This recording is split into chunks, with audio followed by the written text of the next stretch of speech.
it's crazy to think that 2022 is already pretty much come and gone at this point. It went by super, super fast. It's been hopefully as successful a year for you all as it has been for Free League. We're going to talk a little bit about everything that Free League has put out in 2022, maybe give you a little bit of a teaser for what's coming up in 2023. And just kind of touch base with the community before the year ends. I'll remind folks that if you enjoy these sessions and you appreciate Tomas giving his time today and all the time that he comes on to address the community, please hit that like button down below. And if you're coming across our channel for the very first time, we'd love to have you as part of our YouTube community and by hitting that subscribe button. So without further ado, let's bring on the man that you're all here to listen to and hear from. And that, of course, is Tomas Härenstam. Tomas! Hi, hello. Hello. Happy holidays and all that. Sorry being a bit late. We had some technical issues here with lots of cables in the wrong place, but yeah. Here we are. It happens. Thank you so much for giving your time. 2022, it's crazy. It feels like it just started a couple of weeks ago, and here it is. We only have a few days left of the year. It's strange. Yeah, definitely. So let's talk a little bit about it. It's been a fairly successful year for Free League. I mean, I think that's safe to say.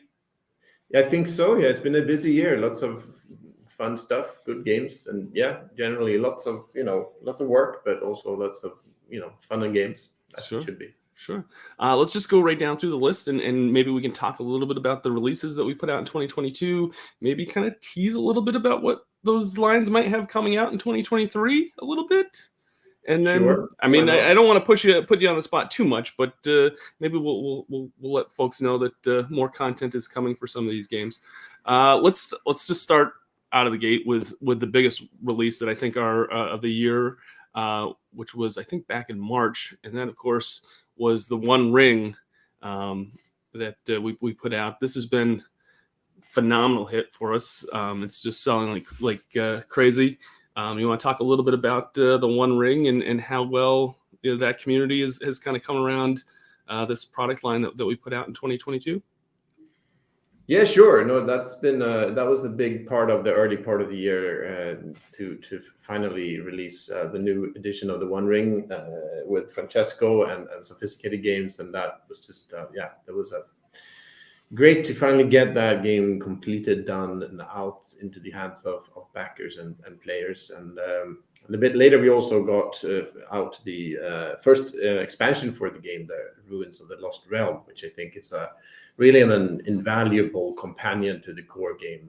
To really, that book really has what you need to play at least a short campaign in the game. So it's been great, and we have lots of more planned stuff coming along next year for the One Ring, the core game, but also, of course, the Lord of the Rings role-playing, which is the 5e adaptation. That's also coming out, going to print soon. I think possibly even before the end of the year, but at least like very soon. And then that's going to come out in the spring. So lots of things happening on the One Ring and the Lord of the Rings front.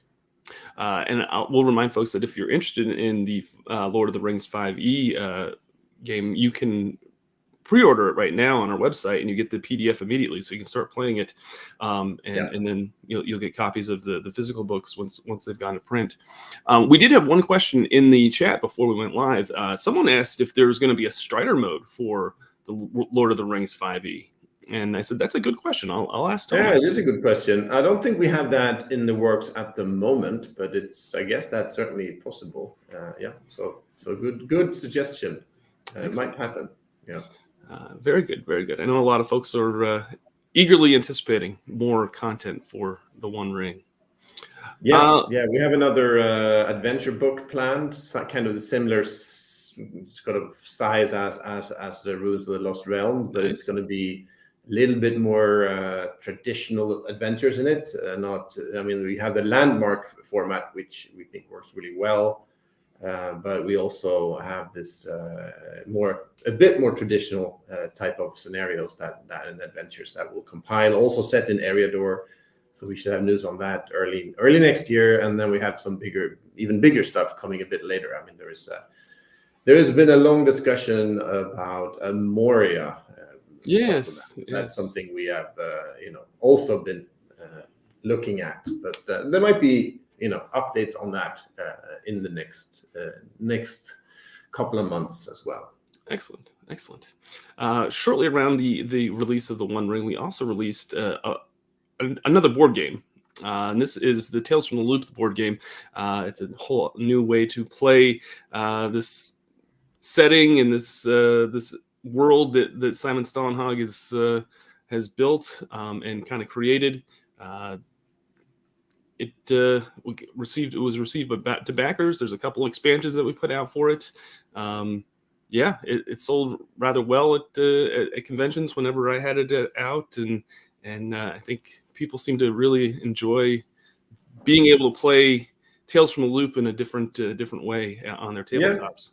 No, it's a nice game, good at to bring on the table if you want something a bit different. I mean, obviously we do mostly RPGs, but this is a nice change of pace if you want to just bring out a board game for a night. And as you said, it's quite at conventions. It's always because those miniatures and all of the other kind of physical pieces, they kind of draw the eye in. So it's always good to have that game at conventions, and it's a lot of fun to show it to people. Absolutely. 2022 also saw Free League put out its first ever, I think, 5e product, and that was a 5e version of Symbaroum called Ruins of Symbaroum. We put out 3 books and a GM screen, and I know Matthias was very excited to kind of bring more players into this world that he's also created for Symbaroum. What you want to talk a little bit about the Ruins of Symbaroum and kind of being able to tap into that vast community of 5e players?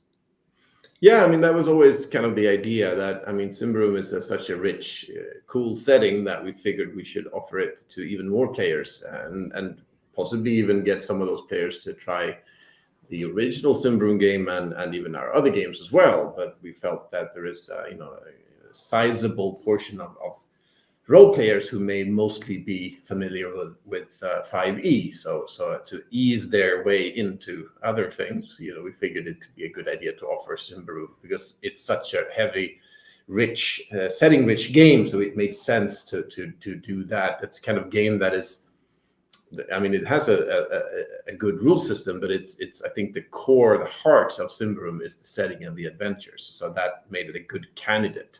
I think some of our other games are the heart of those games is perhaps more towards the kind of mechanics of the structure, and that's harder to kind of port over to 5e because then it would be a completely different game. We thought Symbaroum was a good candidate for a 5e adaptation, and it's been doing well, and we also have more stuff coming out pretty soon on that. I know there are things, 2 books, I believe, that were available as add-ons in the Kickstarter, I think. And those are going to print around now. I think maybe they're already printed and they should be available early next year. I think it's something called Call of the Dark and also an adventure compendium. And then once those are done, we'll start working on the epic Chronicle of the Throne of Thorns campaign that, of course, is nearing completion for the original Symbaroum game, but we'll also put those out in not exactly the same format, but basically the same content, packed a bit differently, because in the original Symbaroum books, the adventure books also had quite a bit of new rules introduced in the adventure books, and those rules are already part of the core books for Ruins of Symbaroum. So that's why we're doing it a bit differently. But basically the whole big, epic, massive campaign will be available for 5e as well. Excellent. I know folks are kind of curious as to when that 6th part for the original Symbaroum, for the Throne of Thorns, is going to be available or might be available. Yep. Have any kind of? It's coming soon. I know that. I mean, the writing is done. There is art being done. I saw actually Martin working on the cover yesterday here at our office. He doesn't like to show stuff, too early, so he was kind of trying to hide it. But I snuck in and got a glimpse, and it looked nice. So the idea is that we should be able to announce it very soon, but we'd like to have a cover done when we announce it, because it kind of makes sense. And then shortly after that, it's going to be a pre-order, and then definitely that's something that will happen in the spring. And then of course it needs to be printed and shipped and everything, but it's definitely coming out next year, and there will be news about it and a PDF available and all of that stuff, certainly in the early part of next year. And that pre-order, are we planning on doing the PDF like on the pre-order as well as people pre-order it, they get the PDF? Yeah. I mean, it's something we try to do for most pre-orders now. I think it makes sense not to do a pre-order too early, but we wait until we actually have a PDF done. That makes sense, because then it actually gives more purpose to pre-ordering, because you actually get something right away. You get the PDF, so that in that sense, and also not to wait or not to go too soon, because I think in the past a couple of times we started pre-order pretty early, and then you get stuck with delays for some reason, and then the pre-order just goes on for a year or something, and that's not really useful, because it just so we try to keep them a bit shorter and wait until we actually have a completed PDF almost ready for print before we start a pre-order. So I think that's the plan for this one as well. Excellent. Let's just go through. We also put out a couple expansion books for Vaesen. This is a title that is seeing a huge surge in popularity. It's amazing how popular Vaesen has become in the last just the last few months, or just in 2022 in general. People are just eager to pick these up. I'll tell you that the majority of the events that I did, these sold one of the first few items to sell out at events. You want to talk a little bit about Vaesen and maybe any plans that we have for that line now that we see this huge influx in popularity and interest in it? Yeah, there's a bunch of stuff. No, it's been really cool to see Vaesen, because it was sort of like a sleeper thing that of course it did well starting out when it was first released as well. But I think the real surge in popularity has come later and around the time of the Kickstarter for the Mythic Britain expansion and after that. So that's really cool to see, because it's a really nice game. And like you said, we just the other week released the Seasons of Mystery expansion. That was part of the Kickstarter for Mythic Britain, but it was a separate book, and we released it separately. So that's just coming out into stores like now, which is fun. It's a nice game. I like to write for it. I wrote one of the adventures in that one. It's one of those games that I really personally enjoy writing for, because you can kind of dig into some local folklore, your local, kind of. This one is kind of about my family history, and it's kind of fun to kind of turn that into a strange adventure. And so it's a fun game to play and also to create for, which I think we also see in the Free League workshop and so on. There's a lot of stuff being done in the community for Vaesen, so that's really cool. And yeah, we have a bunch of ideas, stuff in the works. There is one book. There was a podcast or a stream done called The Mountain Saga. We're actually looking into turning that into a book to be published, because that the Eleanor who did that show and designed the adventure did great work, and we are working with her now to actually turn that into an official product, which will be cool.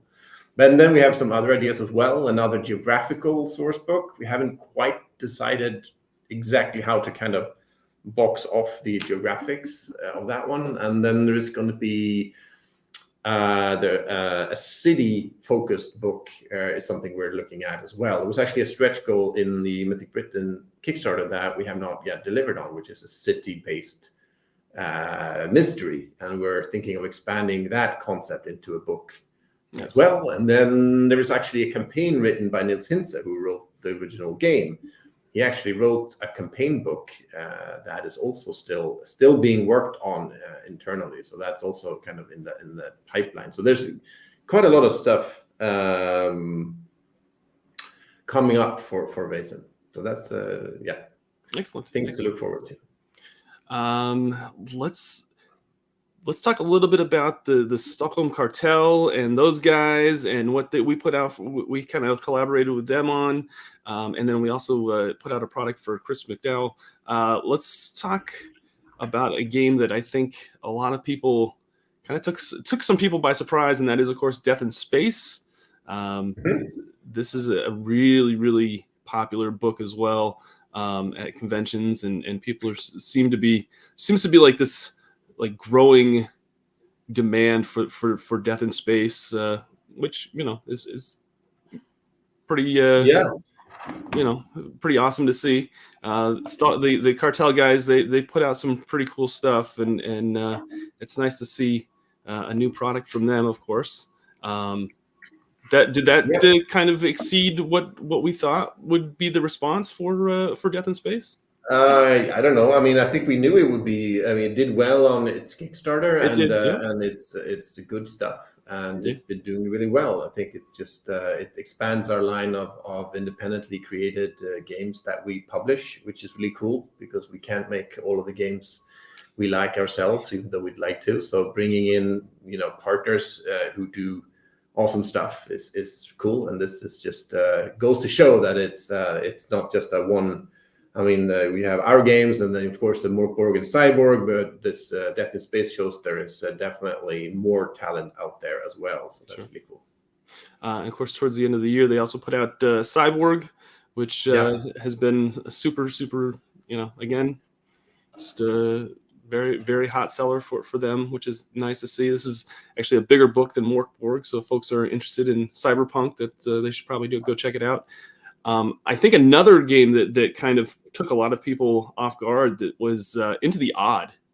This book, I tell you, Tomas, people see this book at conventions and they pick it up and they're like, this is such a beautiful book and it's so neat. The presentation of it is so cool.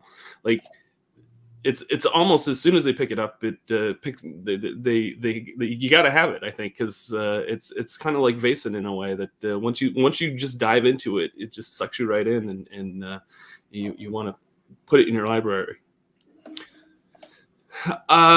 Let's talk about the last big release that Free League did, and that, of course, is Blade Runner, the role-playing game. Yes. This is something that we had in the works for quite a few years, and it's nice to finally see out in available. As I know that you were a big force behind this product line and getting it out and being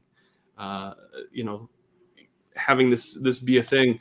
Do you want to talk a little bit about Blade Runner and the response that it's had since launch, and maybe any future plans for that line that people might have questions about? Yeah, I mean, it's been we've been working really hard for the whole year to get this game finished first, foremost, and then and printed and out. And it was a bit of a fight against the clock to actually get it to backers and then officially released. I know that some backers, especially here in the EU, have still not received it, but it's coming now. So hopefully, even here in the EU, most people will have it by the holidays, maybe, or at least in the before the end of the year. But yeah, most of it, it's most of the backers. I mean, there's quite a lot of backers out there have got the game, and it's been received really well. I think there was some nice reviews as well. We did it was a bit of a scary thing. I don't usually do that. I've never done it before. Did a demo for Polygon. I mean, the gaming site. They do mostly of course video games, but also some tabletop games. And I did me and Nils, we did a demo for them that we actually played the game with them, which was a bit, and we did it over the Foundry. We used the Foundry module for it since we played. Obviously, they were in the US and we were here in Stockholm, so we played over online using the Foundry virtual tabletop, which was actually kind of nice. It was a bit. I'm not the kind of GM who usually do that, big demos and stuff, but it worked out pretty well, and I think in judging from their review after, it seemed they enjoyed it too. So yeah, it's an interesting game because I think now when people actually get it and see it in physical or VTT format, I think that's when you actually kind of get a sense of what this game really is and how it works. I think just having the PDF for this one might be a bit limiting because it's such a it's driven by, I mean, the casework, the handouts, and the mood and everything. And I think you get that, more of that. You can get it through the VTT, and you get it from the printed physical product as well. So I think that now when the VTTs are done and out and the physical game is done and out, I think it's been great to see the reactions of people. I don't know how many of these I got the game posts I've seen in social media. It's just it seems to be never ending, and the reviews have been great. So it's been a lot of fun and a big project for us. Obviously, that's always a bit nerve-wracking, but when to get it out and then see what the reactions are, and yeah, we definitely have big plans going forward on a couple of different lines. I mean, as we've said, we want to do more case files, but we also see that we want to give case files are fairly. I mean, they're not super complex to make, and there is a generator for them in the core rulebook, but it does, to create your own case file, it does require a bit of work on the GM side. So that means Blade Runner is perhaps not the easiest game to kind of just whip up and improvise something for the night, because it requires some prep. If you have the official case files, then you have all that done, so that's fine, but that means we also have to publish more of them. But in order to give groups the option to play, or a way to play Blade Runner in a quicker, easier format, we're also looking at a source book that kind of does things a bit differently, and in a smaller, easier format that you can more easily create your own adventures to play just for the night, or even campaigns, but at least a bit more the style that is a bit more easy to improvise maybe than the official case file. So that's also something we're looking at. So yeah, I mean, news on that, both a new case file, the next one, and perhaps the source book is something that we'll hopefully be announcing in the first half of next year. But there is a process to it, so we'll see. We'll get back to that. Sure, very good. One other release that we had, and I know folks in the chat are kind of curious about plans for this line as well, and it's a very popular line for us. And that, of course, was the last cinematic scenario that, or the end of the trilogy that Andrew Gaska had put out for the Alien role-playing game, Heart of Darkness. People seem to really enjoy this trilogy that we put out and that Andrew wrote. Do you want to talk about any plans that maybe we have for the Alien line coming up? Sure. I mean, we have one already. I think we've mentioned it before, right? And there is another campaign book coming for Explorers. I mean, the way we set this up is that we have the cinematics and then followed by a campaign book, and each of them kind of follow the three campaign frames that we set up in the core book. You have the Space Truckers, which was the first cinematic included in the starter set, Chariot of the Gods, and then the second one was Destroyer of Worlds for the Marines, and that, of course, then we had the Marine source book. And then this cinematic, which focused on the third campaign frame, which is Explorers and Colonists. So then now we're working on the Colonists source book, a campaign book for campaign play, and that's largely done. Drew has done a lot of work on it, but also we have other writers on it, and we're compiling it now. We don't have a date exactly, but it's definitely a release for next year. And in parallel with that, we're also working on a new cinematic scenario after. I mean, as you said, those three that we have out now, it's kind of a trilogy and it's concluded, but that doesn't mean we won't do more cinematics. That we definitely do that. And we have some ideas on how to kind of tweak the format, change, not drastically. We're still doing the cinematic format, it works really well, but we want to, continue to develop the format and take it even further. So another cinematic is definitely also on the horizon. Excellent. So let's talk a little bit about maybe some Kickstarters that we did in 2023, or give some updates on some Kickstarters that we have that we know that are pending to be released in 2023. Let's start right away with Forbidden Lands, the Bloodmarch, and the Book of Beasts. I know that backers have gotten their PDFs of these products.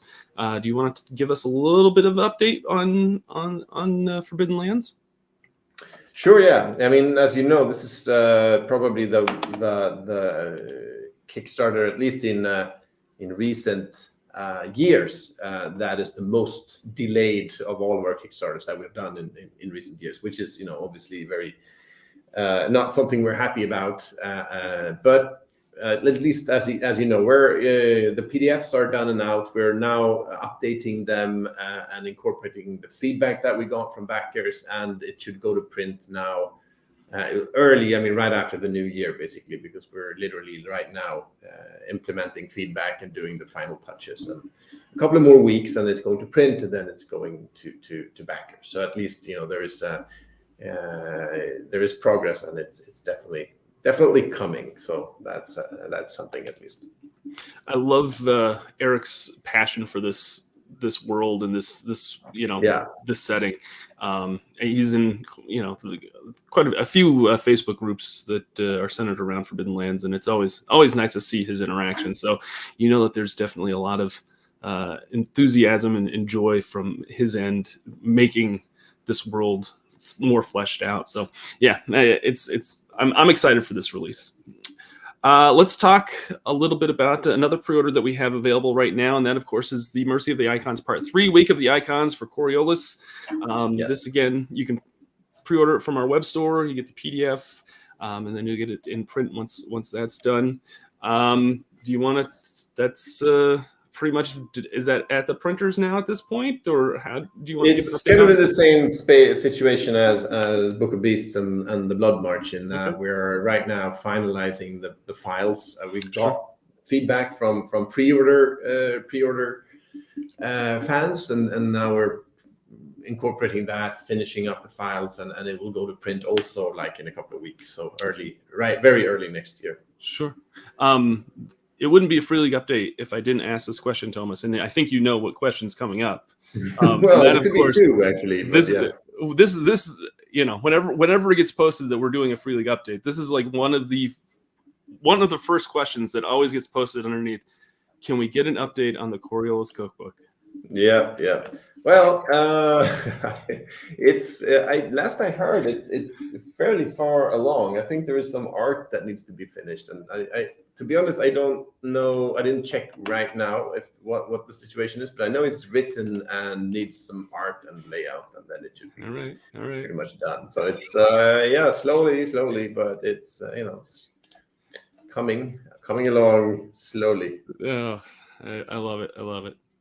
Another pre-order that we have up right now is Twilight 2000 Urban Operations. This has been up for a little while, and people are very excited about more content for Twilight 2000.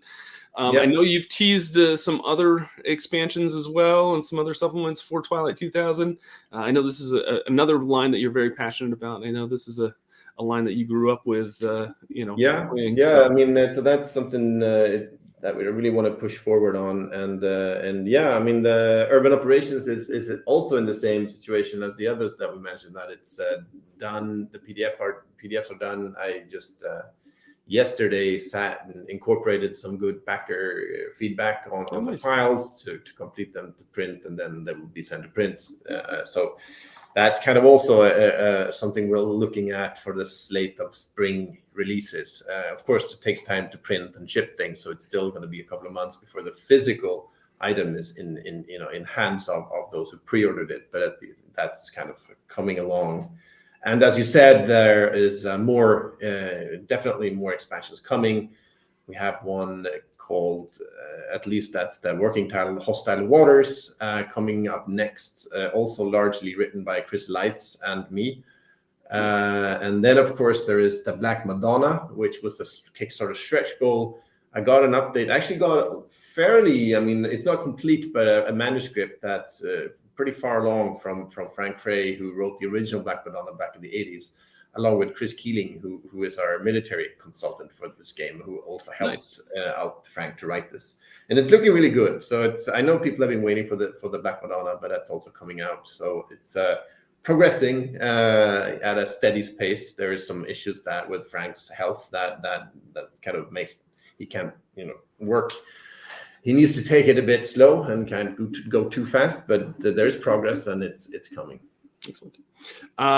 We just got before we went live. I got an update on another project that we kickstarted in 2023. This was an announcement that we made at Gen Con that Dragonbane. We were going to put out this for the U.S. market. Looks like we sent backers an updated rulebook and the first half of the adventures for this title. Today that's what I did in the morning here, just updating things, and we worked hard to get because we shared the first beta of the rule book a couple of weeks ago, and then we updated it. Plus that the rule book's just half the game. There was a fairly meaty adventure and campaign book included in the core rules, so we really want to get that into people's hands. Even at least the digital version before the holidays, to actually have something to play. So now we have pretty much half of the book, or there is like a campaign introduction. There is an adventure hub, a village, and there are 3 complete adventures. There will be 8 more adventures when the book is done, or 9 if you count the solo rules. So really what you have now is certainly enough to get you started, and you can have 3 adventures to play and test the game, test the adventures, test the rules. So we're hoping for some great feedback on that. And as soon as we have the other adventures done, they are progressing quickly now. We'll share those as well, so that all the backers will have a chance to check them out and even play them before we go to print. Excellent. Very excellent. That's a super fun game, and I think it's going to be another super successful product for Free League. We also announced at the end of this year, just like a month or so ago, that in 2023 we will be putting out Pirate Borg into retail and into distribution for Limithron. You want to just touch on that real quick and maybe give folks maybe an estimate as to when you think that might be available in pre-order or retail? We'll officially release it early next year. I don't have a date yet, but it should be early next year. And I know that also Limithron and those Luke and his team are also. I think they have it on pre-order on their own website, I believe. I'm not 100% sure, but I know he's also at conventions and so on, and it'll be everywhere in like February, maybe March, hopefully February. So that's when we aim to have it out officially. Excellent. Yeah, that's another product that it's very, very nice to see come out from another creator that is not in-house. So, and then finally, before I have to let you go, because I know you have to sign off here in a few moments, I know the community would not be happy if I didn't at least mention this big announcement that we made just like a month ago. The Walking Dead universe role-playing game that's coming in 2023. I'm a huge Walking Dead fan, so I was super excited to hear that we were doing this behind the scenes. And do you want to talk a little bit about this? Because even me as a fan, I'm excited to hear more about what we might have in store for this. Yeah, it's a big game that we're working on now, and it's written by Nils Hintze, who of course did Vaesen and Tales from the Loop. And where me and Matthias actually have been working on it, editing, testing, just that whole thing now for the last couple of weeks. So it's been an intense effort, and on the layout and art side, things are already moving forward. We'll actually have a start internal play testing now over the holidays, early next year, and it's progressing quickly. It's an interesting game because it's of course there are the walkers that the Walking Dead, but I think the game does a good job of capturing what the TV series does in that, and of course the source material as well. That it's all about like the human relations rather than just killing zombies, because that's not, you can do that, but it's not really what the game is about. And I think the game captures that pretty well. So that's I think Hintze has done a really good job at capturing that aspect of this franchise. And it's going to be interesting to see. And then there's lots of things happening in the Walking Dead universe. Now I know that the core TV series obviously finished just now in November, I think, the last episode. So but there is, I mean, this is just one part of what's being done now in this universe. There's more. There are other spin-off TV shows. There's other media, other things coming up, and of course, the plan is that our game will be made into a streamed live play in cooperation with AMC, who does the TV series. So it will be like a cooperation with them to have an official live play of the game, and I think that's exciting. I mean, that's something we haven't done. There are lots and lots of live plays of our games out there, but this is the first time we actually kind of produce one working with the licensor. So that's really cool. That's very awesome. Very awesome. All right. I know that you have to go in just a minute. Let me get to some of the questions. Mick wants to know, please ask about the Alien RPG starter set. Will it be reprinted for the EU market? Yes, it has been already, actually. That's one of the things we're doing. We reprinted it, and actually this time we printed it locally. So we just got those boxes in, I believe, to both the UK and the EU warehouses now from the printing house in Poland. So that should be all done now, which is great. So that means it should be available, I think, in our web shop and everywhere very soon, if not already. I actually need to check that to see where we stand. But I know it arrived just the other day, basically. So yeah, the short answer is yes. Excellent. There was a question about shipping issues this year. Do you want to talk a little bit about that and address that? We know that some backers kind of had some issues with shipping and that all. I know we like to keep things positive, but sometimes things do arise. No, that's fine. But in general, there have been. I mean, it's a combination of things. I mean, I know that some backers, primarily I guess Kickstarter backers, but also pre-order customers, have been kept waiting longer than they should. That's unfortunate. I mean, I think in these kinds of things, there's always a bunch of different factors that kind of work together when there's this kind of thing happens. So it's not like one thing but it's mainly we had a large volume of stuff. We had lots and lots of Kickstarter fulfillments going out in this fall. I mean, we had obviously Blade Runner is only the last in a fairly long line. There was that Mythic Britain for Vaesen. That was the second wave of the One Ring, and then there was Cyborg, and then there was so there was a lot of stuff going out at a short period of time, and I think some of our fulfillment partners didn't quite manage to keep up with what was needed to be done in that amount of time. So and that is of course not something that we want, and we have been discussing it with them throughout this process, because I think we want to work with partners who can meet what we need, obviously, but we also feel that we need to give partners a fair chance to improve before we just kind of drop them and go elsewhere, which is also not that easy, because I mean we're talking about here is like, I don't even know how many pallets of games, but we're talking multiple truckloads that would need to be just moved over to another warehouse. That's also not a process that is quick and easy, the opposite. And then if you go to another partner, you wouldn't even know if things would be wildly different there. So it's not an easy thing to do. And I think logistics is one of those things that it's hard to, it's the kind of process, it's the kind of work that is mostly observed, is noticed when it goes wrong. When it's done right, nobody really notices, because then it just works.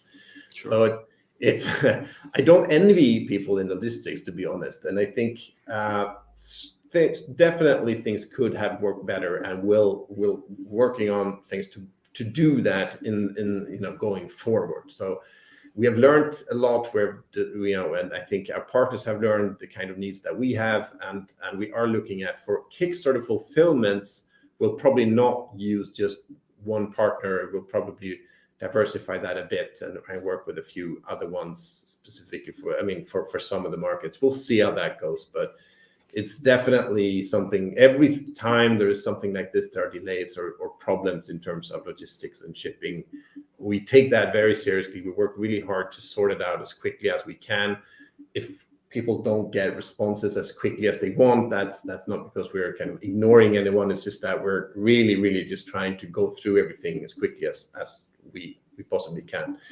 And for next time, now we have a bit of there are no fulfillments going out at least for another 2 or 3 months, I guess, before we'll be releasing the things that are on pre-order now, and so we have a bit of breathing space where we can take stock and also discuss where and how to best ship things for the next waves coming up. So Excellent. yeah, I think you will see. I mean, we'll do everything we can to kind of avoid having the kind of issues that we've had in the fall now happening again. Excellent. Well, thank you so much for addressing that. And I know we've gone over your time, so I'm going to cut this off. And I will apologize to the community and say we will take viewer questions. Maybe we'll set up a session in January where we just take community questions, because I think that's important. And I know that there's some questions that were asked here that we really didn't get a chance to get to. So I apologize for that. I will say thank you so much to this community. You are an amazing community. I got to do quite a few events for Free League, and it was just the response that our community gives us at events is just you're speechless when you walk away. It's just thank you so much for everything. And I know I kind of speak for everybody in that sense, and unfortunately I get to see that more than they probably do, and just know that it is appreciated, and we thank you for everything that you do to support our lines, and we want to wish you all a happy new year and happy holidays. And Tomas, happy holidays to you and your family as well. And yeah, you too. I'm excited to do this all over again in 2023.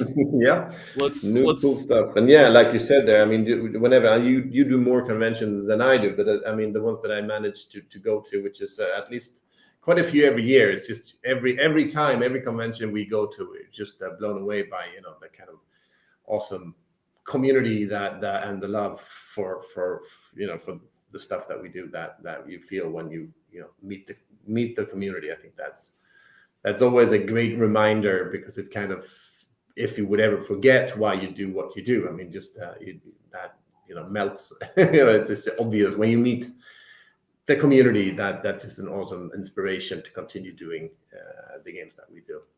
Absolutely. We're truly blessed to be able to do what we're doing, I think. Yeah. So. All right, folks, thank you so much. We will see you all. Hopefully, we'll see you in January, and hopefully talk a little bit more about any questions that you might have. Have a happy and safe New Year. We'll see you all next time. Bye now. Bye.